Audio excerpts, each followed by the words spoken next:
La parole est à Maya Kari.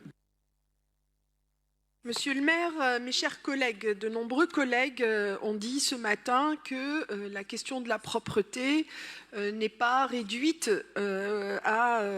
au nettoyage et au ramassage des ordures, qu'il y a la gestion des déchets, la politique de réduction de déchets, le réemploi.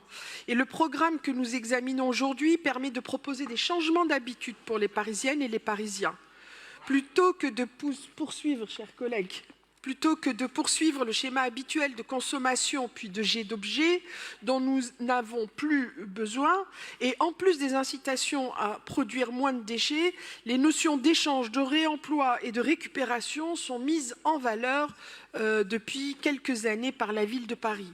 Il s'agit aujourd'hui de cesser d'acheter tout neuf et de jeter lorsqu'on estime qu'un objet ne fonctionne plus ou ne sert plus. C'est pourquoi la multiplication des bornes de collecte préservantes qui permettent de recueillir des vêtements, des jouets et des objets de loisirs ou de sport doit être encouragée. Ces bornes sont l'élément de départ de la chaîne de récupération qui est indispensable. La deuxième étape indispensable est la réparation des objets qui ne fonctionnent plus.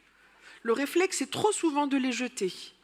Pour que ce réflexe cesse, il faut mettre en valeur et multiplier les lieux où on peut être conseillé, où l'on peut faire réparer ces objets.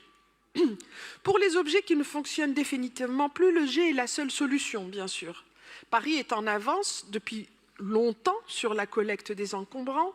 Depuis de nombreuses années, il suffit de prendre rendez-vous pour que les encombrants soient déposés dans la rue et récupérés dans un délai très restreint.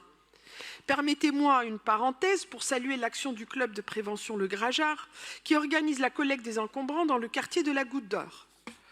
Sur les encombrants, toujours, une nouvelle procédure a été mise en place pour les équipements électriques et électroniques. Ils peuvent dorénavant être collectés à domicile. Ce nouveau mode de collecte permet de récupérer ces équipements et de voir s'ils peuvent être réparés ou si certains de leurs composants peuvent être récupérés. Les cartons sont aussi une catégorie de déchets dont la part dans l'ensemble des déchets a augmenté de manière exponentielle. Le programme qui nous est présenté ce jour propose une inversion astucieuse pour le réemploi ou le recyclage des cartons. Il est proposé que les livreurs à domicile repartent avec les cartons qui contenaient les objets livrés.